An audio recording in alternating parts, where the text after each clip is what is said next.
9 to 5 is not going to get me anywhere here. That's where you start.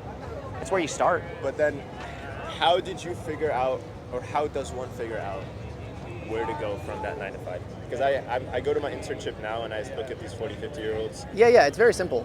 They don't very look simple. like they're you enjoying have their to life. you got to start a side hustle that is profitable. And eventually, when the side hustle makes more money than your 9 to 5, you quit the 9 to 5 and you go all in on your side hustle. That's pretty much it. Now, the problem is some people do that in direct conflict with their current boss and their current leaders. And so when you do that and you create a conflict of interest, you're actually burning bridges. So you have to kind of create this side hustle that doesn't interfere with the existing business that you're in.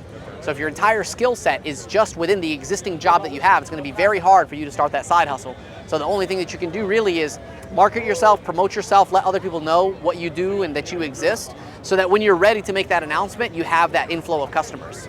Or do a non-conflicting type of job that's a side hustle, because after 5 p.m. you're free. What are you doing from 7 p.m. to 2 a.m. every day? That's the question. And if you got a Netflix account, that's a problem. You know, if you got cars that you shouldn't be driving, that's a problem.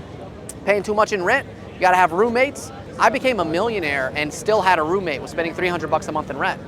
And I don't say that because it's like, hey, you should really grind yourself into the dirt. It's like, no, dude, that's how focused I was on the hustle. So it's 100% mental, yeah, 100% mental. But you gotta take advantage of the 128 hours that exist outside of the 40-hour work week. So then how did you know that was the side hustle that you wanted? Because I'm guessing did you try different side hustles at first? Or? Yeah. I mean, so the first side hustle was, so I had a lot. I was selling cars and wheels, and I had a real estate business and all these other things. And one of the things that I did when I got my first job was I started a tax clinic. So I was doing tax returns and things like that for people. And the business would have been successful. In fact, my cousins still run it to this day, 7-8 years after, they still run it, but I just didn't enjoy it. And so I tried so many different side hustles, and then I finally realized the highest and best use of my time is the actual skill that I'm doing as a personal injury lawyer. So I quit my job and set up shop the next day. That's what I did.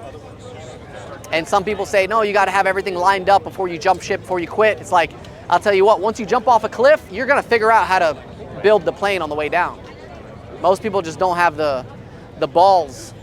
You gotta have balls, bro. And it's much easier to have balls when you're not married, no kids, no mortgage, no responsibilities, nothing. So as a 20-year-old, bro, I'd be working my face off. I would not go out with anyone.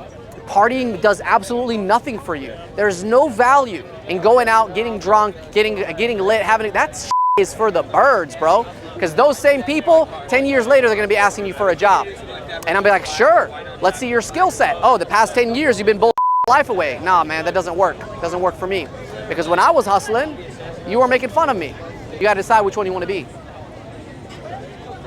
Thank you, man. I appreciate it. Yeah, bro.